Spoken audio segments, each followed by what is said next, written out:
Welcome to the Liberty Myself Emancipation Media Club. Today's reading is Walden by Henry David Thoreau.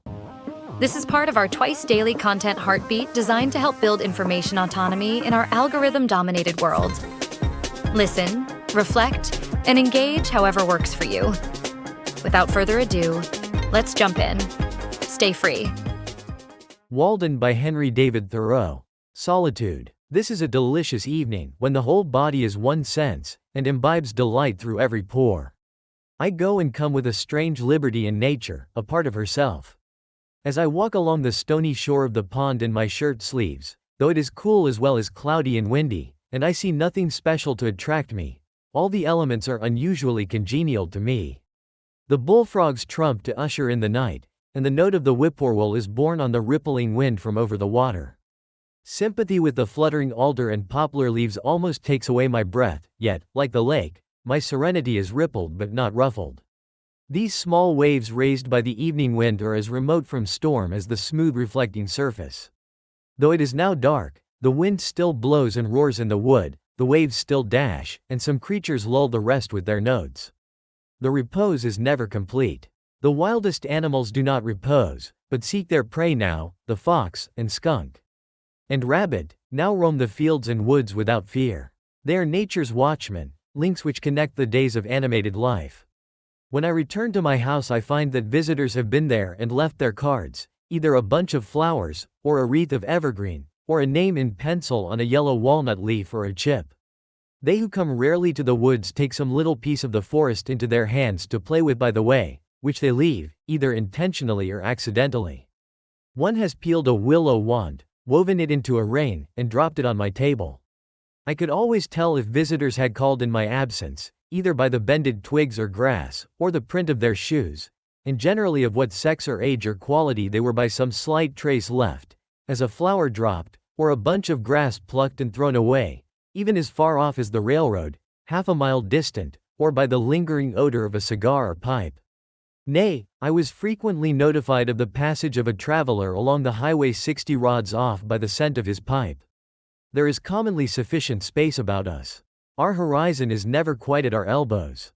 The thick wood is not just at our door, nor the pond, but somewhat is always clearing, familiar and worn by us, appropriated and fenced in some way, and reclaimed from nature. For what reason have I this vast range and circuit, some square miles of unfrequented forest, for my privacy, abandoned to me by men? My nearest neighbor is a mile distant, and no house is visible from any place but the hilltops within half a mile of my own. I have my horizon bounded by woods all to myself, a distant view of the railroad where it touches the pond on the one hand, and of the fence which skirts the woodland road on the other. But for the most part it is as solitary where I live as on the prairies. It is as much Asia or Africa as New England. I have, as it were, my own sun and moon and stars, and a little world all to myself. At night there was never a traveler past my house, or knocked at my door, more than if I were the first or last man. Unless it were in the spring, when at long intervals some came from the village to fish for pouts, they plainly fished much more in the Walden pond of their own natures, and baited their hooks with darkness, but they soon retreated, usually with light baskets, and left the world to darkness and to me, and the black kernel of the night was never profaned by any human neighborhood. I believe that men are generally still a little afraid of the dark, though the witches are all hung, and Christianity and candles have been introduced. Yet I experienced sometimes that the most sweet and tender, the most innocent and encouraging society may be found in any natural object, even for the poor misanthrope and most melancholy man. There can be no very black melancholy to him who lives in the midst of nature and has his senses still. There was never yet such a storm, but it was Aeolian music to a healthy and innocent ear. Nothing can rightly compel a simple and brave man to a vulgar sadness. While I enjoy the friendship of the seasons, I trust that nothing can make life a burden to me. The gentle rain which waters my beans and keeps me in the house today is not drear and melancholy, but good for me too. Though it prevents my hoeing them, it is of far more worth than my hoeing.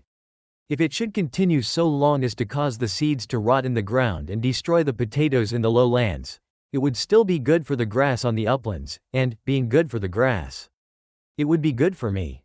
Sometimes, when I compare myself with other men, it seems as if I were more favored by the gods than they, beyond any deserts that I am conscious of, as if I had a warrant and surety at their hands which my fellows have not, and were especially guided and guarded. I do not flatter myself, but if it be possible they flatter me. I have never felt lonesome, or in the least oppressed by a sense of solitude, but once, and that was a few weeks after I came to the woods. When, for an hour, I doubted if the near neighborhood of man was not essential to a serene and healthy life. To be alone was something unpleasant, but I was at the same time conscious of a slight insanity in my mood, and seemed to foresee my recovery. In the midst of a gentle rain while these thoughts prevailed, I was suddenly sensible of such sweet and beneficent society in nature, in the very pattering of the drops, and in every sound and sight around my house, an infinite and unaccountable friendliness all at once like an atmosphere sustaining me, as made the fancied advantages of human neighborhood insignificant, and I have never thought of them since. Every little pine needle expanded and swelled with sympathy and befriended me. I was so distinctly made aware of the presence of something kindred to me, even in scenes which we are accustomed to call wild and dreary, and also that the nearest of blood to me and humanest was not a person nor a villager, that I thought no place could ever be strange to me again. Mourning untimely consumes the sad. Few are their days in the land of the living. Beautiful daughter of Toskar, some of my pleasantest hours were during the long rainstorms in the spring or fall, which confined me to the house for the afternoon as well as the forenoon, soothed by their ceaseless roar and pelting, when an early twilight ushered in a long evening in which many thoughts had time to take root and unfold themselves. In those driving northeast rains which tried the village houses so, when the maids stood ready with mop and pail in front entries to keep the deluge out, I sat behind my door in my little house, which was all entry, and thoroughly enjoyed its protection. In one heavy thunder shower the lightning struck a large pitch pine across the pond, making a very conspicuous and perfectly regular spiral groove from top to bottom, an inch or more deep, and 4 or 5 inches wide, as you would groove a walking stick. I passed it again the other day, and was struck with awe on looking up and beholding that mark, now more distinct than ever, where a terrific and resistless bolt came down out of the harmless sky 8 years ago. Men frequently say to me, "I should think you would feel lonesome down there, and want to be nearer to folks, rainy and snowy days and nights especially." I am tempted to reply to such, "This whole earth which we inhabit is but a point in space. How far apart, think you, dwell the 2 most distant inhabitants of yonder star, the breadth of whose disk cannot be appreciated by our instruments? Why should I feel lonely? Is not our planet in the Milky Way? This which you put seems to me not to be the most important question. What sort of space is that which separates a man from his fellows and makes him solitary? I have found that no exertion of the legs can bring 2 minds much nearer to one another. What do we want most to dwell near to? Not to many men surely, the depot, the post office, the barroom, the meeting house, the schoolhouse, the grocery, Beacon Hill, or the 5 Points, where men most congregate, but to the perennial source of our life, whence in all our experience we have found that to issue. As the willow stands near the water and sends out its roots in that direction. This will vary with different natures, but this is the place where a wise man will dig his cellar. I one evening overtook one of my townsmen, who has accumulated what is called a handsome property, though I never got a fair view of it, on the Walden road, driving a pair of cattle to market, who inquired of me how I could bring my mind to give up so many of the comforts of life. I answered that I was very sure I liked it passably well. I was not joking, and so I went home to my bed, and left him to pick his way through the darkness and the mud to Brighton, or Bright Town, which place he would reach some time in the morning. Any prospect of awakening or coming to life to a dead man makes indifferent all times and places. The place where that may occur is always the same, and indescribably pleasant to all our senses. For the most part we allow only outlying and transient circumstances to make our occasions. They are, in fact, the cause of our distraction. Nearest to all things is that power which fashions their being. Next to us the grandest laws are continually being executed. Next to us is not the workman whom we have hired, with whom we love so well to talk, but the workman whose work we are. How vast and profound is the influence of the subtle powers of heaven and of earth. We seek to perceive them, and we do not see them. We seek to hear them, and we do not hear them, identified with the substance of things. They cannot be separated from them. They cause that in all the universe men purify and sanctify their hearts, and clothe themselves in their holiday garments to offer sacrifices and oblations to their ancestors. It is an ocean of subtle intelligences. They are everywhere, above us, on our left, on our right, they environ us on all sides. We are the subjects of an experiment which is not a little interesting to me. Can we not do without the society of our gossips a little while under these circumstances, have our own thoughts to cheer us? Confucius says truly, virtue does not remain as an abandoned orphan, it must of necessity have neighbors. With thinking we may be beside ourselves in a sane sense. By a conscious effort of the mind we can stand aloof from actions and their consequences, and all things, good and bad, go by us like a torrent.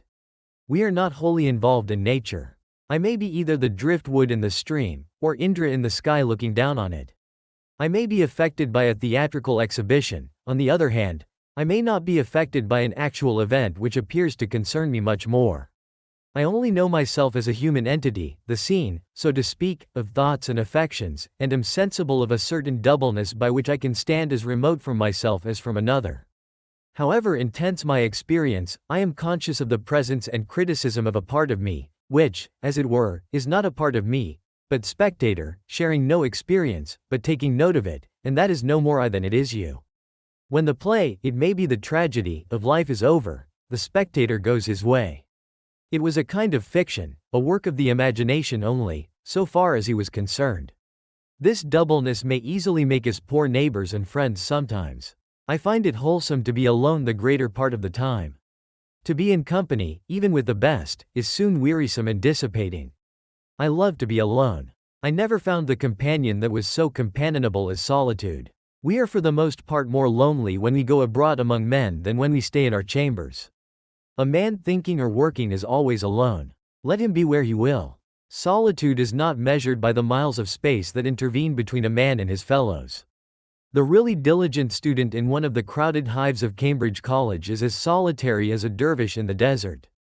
The farmer can work alone in the field or the woods all day, hoeing or chopping, and not feel lonesome, because he is employed, but when he comes home at night he cannot sit down in a room alone, at the mercy of his thoughts, but must be where he can see the folks. And recreate, and as he thinks remunerate himself for his day's solitude, and hence he wonders how the student can sit alone in the house all night and most of the day without ennui and the blues, but he does not realize that the student, though in the house, is still at work in his field, and chopping in his woods, as the farmer in his, and in turn seeks the same recreation and society that the latter does, though it may be a more condensed form of it. Society is commonly too cheap. We meet at very short intervals, not having had time to acquire any new value for each other. We meet at meals 3 times a day, and give each other a new taste of that old musty cheese that we are. We have had to agree on a certain set of rules, called etiquette and politeness, to make this frequent meeting tolerable and that we need not come to open war. We meet at the post office and at the sociable, and about the fireside every night. We live thick and are in each other's way, and stumble over one another. And I think that we thus lose some respect for one another. Certainly less frequency would suffice for all important and hearty communications. Consider the girls in a factory, never alone, hardly in their dreams. It would be better if there were but one inhabitant to a square mile, as where I live. The value of a man is not in his skin, that we should touch him. I have heard of a man lost in the woods and dying of famine and exhaustion at the foot of a tree, whose loneliness was relieved by the grotesque visions with which, owing to bodily weakness, his diseased imagination surrounded him, and which he believed to be real. So also, owing to bodily and mental health and strength, we may be continually cheered by a like but more normal and natural society, and come to know that we are never alone. I have a great deal of company in my house, especially in the morning when nobody calls. Let me suggest a few comparisons, that someone may convey an idea of my situation. I am no more lonely than the loon in the pond that laughs so loud. Or than Walden Pond itself. What company has that lonely lake, I pray? And yet it has not the blue devils, but the blue angels in it, in the azure tint of its waters. The sun is alone, except in thick weather, when there sometimes appear to be 2, but one is a mock sun. God is alone, but the devil, he is far from being alone. He sees a great deal of company, he is legion. I am no more lonely than a single mullein or dandelion in a pasture, or a bean leaf, or sorrel, or a horsefly. Or a bumble bee. I am no more lonely than the mill brook, or a weathercock, or the north star, or the south wind, or an April shower, or a January thaw, or the first spider in a new house. I have occasional visits in the long winter evenings, when the snow falls fast and the wind howls in the wood, from an old settler and original proprietor, who is reported to have dug Walden Pond, and stoned it, and fringed it with pine woods, who tells me stories of old time and of new eternity, and between us we manage to pass a cheerful evening with social mirth and pleasant views of things. Even without apples or cider, a most wise and humorous friend, whom I love much, who keeps himself more secret than ever did Goffy or Wally, and though he is thought to be dead, none can show where he is buried. An elderly dame, too, dwells in my neighborhood, invisible to most persons, in whose odorous herb garden I love to stroll sometimes, gathering simples and listening to her fables, for she has a genius of unequaled fertility, and her memory runs back farther than mythology.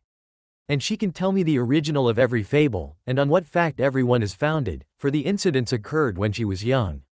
A ruddy and lusty old dame, who delights in all weathers and seasons, and is likely to outlive all her children yet. The indescribable innocence and beneficence of nature, of sun and wind and rain, of summer and winter, such health, such cheer, they afford forever. And such sympathy have they ever with our race, that all nature would be affected, and the sun's brightness fade. And the winds would sigh humanely, and the clouds rain tears, and the woods shed their leaves and put on mourning in midsummer, if any man should ever for a just cause grieve. Shall I not have intelligence with the earth? Am I not partly leaves and vegetable mold myself? What is the pill which will keep us well, serene, contented? Not mire thy great-grandfathers, but our great-grandmother Nature's universal, vegetable, botanic medicines, by which she has kept herself young always, outlived so many old pars in her day, and fed her health with their decaying fatness. For my panacea, instead of one of those quack vials of a mixture dipped from Acheron and the Dead Sea, which come out of those long shallow black schooner-looking wagons which we sometimes see made to carry bottles, let me have a draught of undiluted morning air. Morning air. If men will not drink of this at the fountainhead of the day, why, then, we must even bottle up some and sell it in the shops, for the benefit of those who have lost their subscription ticket to morning time in this world. But remember, it will not keep quite till noonday even in the coolest cellar, but drive out the Stoppel's long air that and follow westward the steps of Aurora. I am no worshipper of Hygeia, who was the daughter of that old herb doctor Aesculapius, and who is represented on monuments holding a serpent in one hand, and in the other a cup out of which the serpent sometimes drinks, but rather of Hebe, cupbearer to Jupiter, who was the daughter of Juno and wild lettuce, and who had the power of restoring gods and men to the vigor of youth. She was probably the only thoroughly sound-conditioned, healthy, and robust young lady that ever walked the globe, and wherever she came it was spring. Visitors. I think that I love society as much as most, and am ready enough to fasten myself like a bloodsucker for the time to any full-blooded man that comes in my way. I am naturally no hermit, but might possibly sit out the sturdiest frequenter of the bar-room, if my business called me thither. I had 3 chairs in my house. 1 for solitude, 2 for friendship, 3 for society. When visitors came in larger and unexpected numbers there was but the 3rd chair for them all, but they generally economized the room by standing up. It is surprising how many great men and women a small house will contain. I have had 25 or 30 souls, with their bodies, at once under my roof, and yet we often parted without being aware that we had come very near to one another. Many of our houses, both public and private, with their almost innumerable apartments, their huge halls and their cellars for the storage of wines and other munitions of peace, appeared to me extravagantly large for their inhabitants. They are so vast and magnificent that the latter seem to be only vermin which infest them. I am surprised when the herald blows his summons before some Tremont or Astor or Middlesex house, to see come creeping out over the piazza for all inhabitants a ridiculous mouse, which soon again slinks into some hole in the pavement. One inconvenience I sometimes experienced in so small a house, the difficulty of getting to a sufficient distance from my guest when we began to utter the big thoughts in big words. You want room for your thoughts to get into sailing trim and run a course or 2 before they make their port. The bullet of your thought must have overcome its lateral and ricochet motion and fallen into its last and steady course before it reaches the ear of the hearer, else it may plow out again through the side of his head. Also, our sentences wanted room to unfold and form their columns in the interval. Individuals, like nations, must have suitable broad and natural boundaries, even a considerable neutral ground, between them. I have found it a singular luxury to talk across the pond to a companion on the opposite side.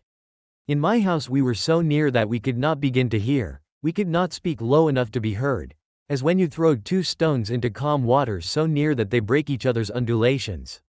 If we are merely loquacious and loud talkers, then we can afford to stand very near together, cheek by jowl, and feel each other's breath, but if we speak reservedly and thoughtfully, we want to be farther apart, that all animal heat and moisture may have a chance to evaporate. If we would enjoy the most intimate society with that in each of us which is without, or above, being spoken to, we must not only be silent, but commonly so far apart bodily that we cannot possibly hear each other's voice in any case. Referred to this standard, speech is for the convenience of those who are hard of hearing, but there are many fine things which we cannot say if we have to shout. As the conversation began to assume a loftier and grander tone, we gradually shoved our chairs farther apart till they touched the wall in opposite corners, and then commonly there was not room enough. My best room, however, my withdrawing room, always ready for company, on whose carpet the sun rarely fell, was the pine wood behind my house. Thither in summer days, when distinguished guests came, I took them, and a priceless domestic swept the floor and dusted the furniture and kept the things in order. If one guest came, he sometimes partook of my frugal meal, and it was no interruption to conversation to be stirring a hasty pudding, or watching the rising and maturing of a loaf of bread in the ashes, in the meanwhile. But if 20 came and sat in my house, there was nothing said about dinner, though there might be bread enough for 2. More than if eating were a forsaken habit, but we naturally practiced abstinence, and this was never felt to be an offense against hospitality, but the most proper and considerate course. The waste and decay of physical life, which so often needs repair, seemed miraculously retarded in such a case, and the vital vigor stood its ground.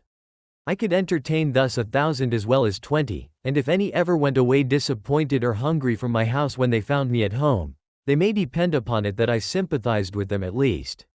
So easy is it, though many housekeepers doubt it, to establish new and better customs in the place of the old. You need not rest your reputation on the dinners you give. For my own part, I was never so effectually deterred from frequenting a man's house, by any kind of Cerberus whatever, as by the parade one made about dining me, which I took to be a very polite and roundabout hint never to trouble him so again.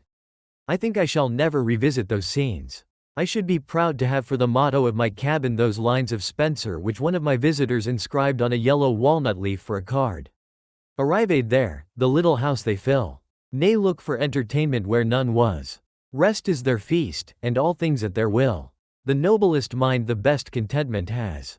When Winslow, afterward governor of the Plymouth colony, went with a companion on a visit of ceremony to Massasoit on foot through the woods, and arrived tired and hungry at his lodge, they were well received by the king, but nothing was said about eating that day. When the night arrived, to quote their own words, he laid us on the bed with himself and his wife, they at the one end and we at the other, it being only planks laid a foot from the ground, and a thin mat upon them. 2 more of his chief men, for want of room, pressed by and upon us, so that we were worse weary of our lodging than of our journey. At 1 o'clock the next day Massasoit brought 2 fishes that he had shot, about thrice as big as a bream. These being boiled, there were at least 40 looked for a share in them. The most 8 of them. This meal only we had in 2 nights and a day, and had not one of us bought a partridge, we had taken our journey fasting. Fearing that they would be light-headed for want of food and also sleep, owing to the savages' barbarous singing, for they used to sing themselves asleep, and that they might get home while they had strength to travel, they departed. As for lodging, it is true they were but poorly entertained, though what they found an inconvenience was no doubt intended for an honor. But as far as eating was concerned, I do not see how the Indians could have done better. They had nothing to eat themselves, and they were wiser than to think that apologies could supply the place of food to their guests, so they drew their belts tighter and said nothing about it. Another time when Winslow visited them, it being a season of plenty with them, there was no deficiency in this respect. As for men, they will hardly fail one anywhere. I had more visitors while I lived in the woods than at any other period in my life. I mean that I had some. I met several there under more favorable circumstances than I could anywhere else. But fewer came to see me on trivial business. In this respect, my company was winnowed by my mere distance from town. I had withdrawn so far within the great ocean of solitude, into which the rivers of society empty, that for the most part, so far as my needs were concerned, only the finest sediment was deposited around me. Beside, there were wafted to me evidences of unexplored and uncultivated continents on the other side. Who should come to my lodge this morning but a true Homeric or Paphlagonian man? He had so suitable and poetic a name that I am sorry I cannot print it here. A Canadian, a woodchopper and postmaker, who can hold 50 posts in a day, who made his last supper on a woodchuck which his dog caught. He, too, has heard of Homer and, if it were not for books, would not know what to do rainy days, though perhaps he has not read one wholly through for many rainy seasons. Some priest who could pronounce the Greek itself taught him to read his verse in the Testament in his native parish far away. And now I must translate to him, while he holds the book, Achilles' reproof to Patroclus for his sad countenance. Why are you in tears, Patroclus, like a young girl? Or have you alone heard some news from Thea? They say that Menoetius lives yet, son of Actor. And Peleus lives, son of Aeacus, among the Myrmidons. Either of whom having died, we should greatly grieve. He says, that's good. He has a great bundle of white oak bark under his arm for a sick man, gathered this Sunday morning. I suppose there's no harm in going after such a thing today, says he. To him Homer was a great writer, though what his writing was about he did not know. A more simple and natural man it would be hard to find. Vice and disease, which cast such a somber moral hue over the world, seemed to have hardly any existence for him. He was about 28 years old, and had left Canada and his father's house a dozen years before to work in the States, and earn money to buy a farm with at last. Perhaps in his native country. He was cast in the coarsest mold, a stout but sluggish body, yet gracefully carried, with a thick sunburnt neck, dark bushy hair, and dull sleepy blue eyes, which were occasionally lit up with expression. He wore a flat gray cloth cap, a dingy wool-colored greatcoat, and cowhide boots.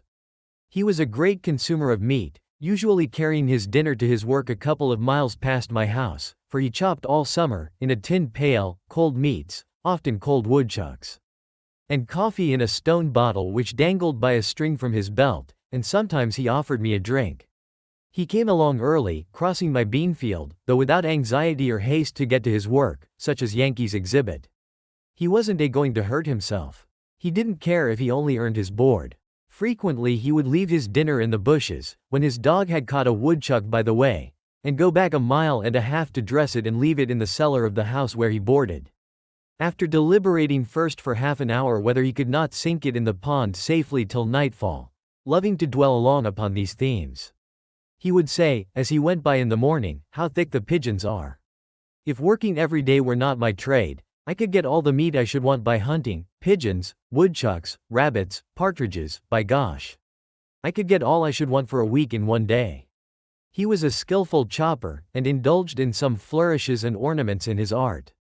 He cut his trees level and close to the ground, that the sprouts which came up afterward might be more vigorous and a sled might slide over the stumps, and instead of leaving a whole tree to support his corded wood, he would pare it away to a slender stake or splinter which you could break off with your hand at last. He interested me because he was so quiet and solitary and so happy withal, a well of good humor and contentment which overflowed at his eyes. His mirth was without alloy. Sometimes I saw him at his work in the woods, felling trees, and he would greet me with a laugh of inexpressible satisfaction, and a salutation in Canadian French, though he spoke English as well. When I approached him he would suspend his work, and with half-suppressed mirth lie along the trunk of a pine which he had felled, and, peeling off the inner bark, roll it up into a ball and chew it while he laughed and talked. Such an exuberance of animal spirits had he that he sometimes tumbled down and rolled on the ground with laughter at anything which made him think and tickled him. Looking round upon the trees he would exclaim, "By George! I can enjoy myself well enough here chopping, I want no better sport." Sometimes, when at leisure, he amused himself all day in the woods with a pocket pistol, firing salutes to himself at regular intervals as he walked. In the winter he had a fire by which at noon he warmed his coffee in a kettle, and as he sat on a log to eat his dinner the chickadees would sometimes come round and alight on his arm and peck at the potato in his fingers. And he said that he liked to have the little fellers about him. In him the animal man chiefly was developed. In physical endurance and contentment he was cousin to the pine and the rock. I asked him once if he was not sometimes tired at night, after working all day, and he answered, with a sincere and serious look, "Goropit, I never was tired in my life." But the intellectual and what is called spiritual man in him were slumbering as in an infant. He had been instructed only in that innocent and ineffectual way in which the Catholic priests teach the Aborigines, by which the pupil is never educated to the degree of consciousness, but only to the degree of trust and reverence, and a child is not made a man, but kept a child. When nature made him, she gave him a strong body and contentment for his portion, and propped him on every side with reverence and reliance, that he might live out his 60 years and 10 a child. He was so genuine and unsophisticated that no introduction would serve to introduce him, more than if you introduced a woodchuck to your neighbor. He had got to find him out as you did. He would not play any part. Men paid him wages for work, and so helped to feed and clothe him, but he never exchanged opinions with them. He was so simply and naturally humble, if he can be called humble who never aspires, that humility was no distinct quality in him, nor could he conceive of it. Wiser men were demigods to him. If you told him that such a one was coming, he did as if he thought that anything so grand would expect nothing of himself, but take all the responsibility on itself, and let him be forgotten still. He never heard the sound of praise. He particularly reverenced the writer and the preacher. Their performances were miracles. When I told him that I wrote considerably, he thought for a long time that it was merely the handwriting which I meant, for he could write a remarkably good hand himself. I sometimes found the name of his native parish handsomely written in the snow by the highway, with the proper French accent, and knew that he had passed. I asked him if he ever wished to write his thoughts. He said that he had read and written letters for those who could not, but he never tried to write thoughts. No, he could not. He could not tell what to put first, it would kill him, and then there was spelling to be attended to at the same time. I heard that a distinguished wise man and reformer asked him if he did not want the world to be changed, but he answered with a chuckle of surprise in his Canadian accent, not knowing that the question had ever been entertained before. No, I like it well enough. It would have suggested many things to a philosopher to have dealings with him. To a stranger he appeared to know nothing of things in general, yet I sometimes saw in him a man whom I had not seen before, and I did not know whether he was as wise as Shakespeare or as simply ignorant as a child, whether to suspect him of a fine poetic consciousness or of stupidity. A townsman told me that when he met him sauntering through the village in his small close-fitting cap, and whistling to himself, he reminded him of a prince in disguise. His only books were an almanac and an arithmetic, in which last he was considerably expert. The former was a sort of cyclopedia to him, which he supposed to contain an abstract of human knowledge, as indeed it does to a considerable extent. I loved to sound him on the various reforms of the day, and he never failed to look at them in the most simple and practical light. He had never heard of such things before. Could he do without factories? I asked. He had worn the homemade Vermont gray, he said, and that was good. Could he dispense with tea and coffee? Did this country afford any beverage beside water?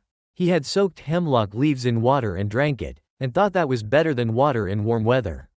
When I asked him if he could do without money, he showed the convenience of money in such a way as to suggest and coincide with the most philosophical accounts of the origin of this institution, and the very derivation of the word pecunia. If an ox were his property, and he wished to get needles and thread at the store, he thought it would be inconvenient and impossible soon to go on mortgaging some portion of the creature each time to that amount.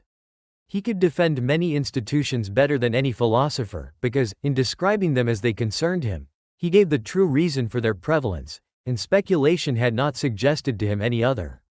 At another time, hearing Plato's definition of a man, a biped without feathers, and that one exhibited a cock plucked and called it Plato's man, he thought it an important difference that the knees bent the wrong way. He would sometimes exclaim, "How I love to talk. By George, I could talk all day." I asked him once, when I had not seen him for many months, if he had got a new idea this summer. "Good Lord," said he, "a man that has to work as I do, if he does not forget the ideas he has had, he will do well. Maybe the man you hoe with is inclined to race, then. By gory, your mind must be there, you think of weeds." He would sometimes ask me first on such occasions, if I had made any improvement. One winter day I asked him if he was always satisfied with himself, wishing to suggest a substitute within him for the priest without, and some higher motive for living. "Satisfied," said he, "some men are satisfied with one thing, and some with another. One man, perhaps, if he has got enough, will be satisfied to sit all day with his back to the fire and his belly to the table. By George. Yet I never, by any maneuvering, could get him to take the spiritual view of things. The highest that he appeared to conceive of was a simple expediency, such as you might expect an animal to appreciate, and this, practically, is true of most men. If I suggested any improvement in his mode of life, he merely answered, without expressing any regret, that it was too late. Yet he thoroughly believed in honesty and the like virtues. There was a certain positive originality, however slight, to be detected in him, and I occasionally observed that he was thinking for himself and expressing his own opinion, a phenomenon so rare that I would any day walk 10 miles to observe it, and it amounted to the re-origination of many of the institutions of society. Though he hesitated and perhaps failed to express himself distinctly, he always had a presentable thought behind. Yet his thinking was so primitive and immersed in his animal life, that, though more promising than a merely learned man's, it rarely ripened to anything which can be reported. He suggested that there might be men of genius in the lowest grades of life, however permanently humble and illiterate, who take their own view always, or do not pretend to see at all, who are as bottomless even as Walden Pond was thought to be, though they may be dark and muddy. Many a traveler came out of his way to see me in the inside of my house, and, as an excuse for calling, asked for a glass of water. I told them that I drank at the pond, and pointed thither, offering to lend them a dipper. Far off as I lived, I was not exempted from the annual visitation which occurs, methinks, about the 1st of April, when every body is on the move, and I had my share of good luck, though there were some curious specimens among my visitors. Half-witted men from the almshouse and elsewhere came to see me, but I endeavored to make them exercise all the wit they had, and make their confessions to me, in such cases making wit the theme of our conversation. And so was compensated. Indeed, I found some of them to be wiser than the so-called overseers of the poor and select men of the town, and thought it was time that the tables were turned. With respect to wit, I learned that there was not much difference between the half and the whole. One day, in particular, an inoffensive, simple-minded pauper, whom with others I had often seen used as fencing stuff, standing or sitting on a bushel in the fields to keep cattle and himself from straying, visited me, and expressed a wish to live as I did. He told me, with the utmost simplicity and truth, quite superior, or rather inferior, to anything that is called humility, that he was deficient in intellect. These were his words. The Lord had made him so, yet he supposed the Lord cared as much for him as for another. I have always been so, said he, from my childhood. I never had much mind, I was not like other children, I am weak in the head. It was the Lord's will, I suppose. And there he was to prove the truth of his words. He was a metaphysical puzzle to me. I have rarely met a fellow man on such promising ground. It was so simple and sincere and so true all that he said. And, true enough, in proportion as he appeared to humble himself was he exalted. I did not know at first, but it was the result of a wise policy. It seemed that from such a basis of truth and frankness as the poor weak-headed pauper had laid, our intercourse might go forward to something better than the intercourse of sages. I had some guests from those not reckoned commonly among the town's poor, but who are among the world's poor, at any rate, guests who appeal, not to your hospitality, but to your hospitality, who earnestly wish to be helped, and preface their appeal with the information that they are resolved, for one thing, never to help themselves. I require of a visitor that he be not actually starving, though he may have the very best appetite in the world, however he got it. Objects of charity are not guests. Men who did not know when their visit had terminated, though I went about my business again, answering them from greater and greater remoteness. Men of almost every degree of wit called on me in the migrating season. Some who had more wits than they knew what to do with, runaway slaves with plantation manners, who listened from time to time, like the fox in the fable, as if they heard the hounds baying on their track, and looked at me beseechingly, as much as to say, "O Christian, will you send me back?" One real runaway slave, among the rest, whom I helped to forward toward the North Star. Men of one idea, like a hen with one chicken, and that a duckling, men of 1,000 ideas, and unkempt heads. Like those hens which are made to take charge of 100 chickens, all in pursuit of one bug, a score of them lost in every morning's dew, and become frizzled and mangy in consequence. Men of ideas instead of legs, a sort of intellectual centipede that made you crawl all over.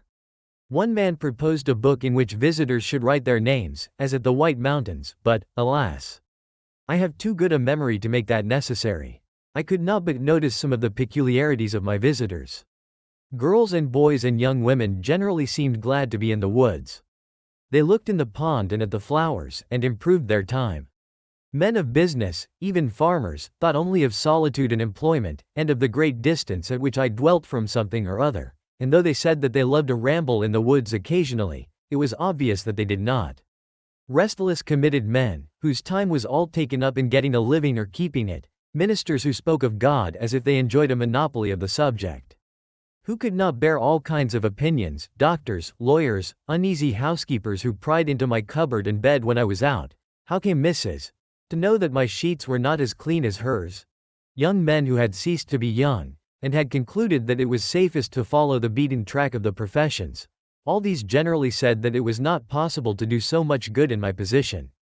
There was the rub. The old and infirm and the timid, of whatever age or sex, thought most of sickness and sudden accident and death. To them life seemed full of danger. What danger is there if you don't think of any?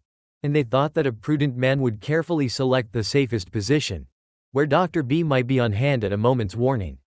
To them the village was literally a community, a league for mutual defense, and you would suppose that they would not go a huckleberrying without a medicine chest.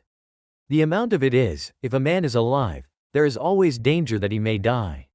Though the danger must be allowed to be less in proportion as he is dead and alive to begin with. A man sits as many risks as he runs.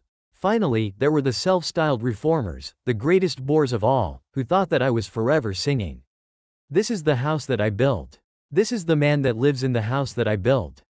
But they did not know that the third line was, "These are the folks that worry the man that lives in the house that I built." I did not fear the hen harriers, for I kept no chickens, but I feared the men harriers rather. I had more cheering visitors than the last.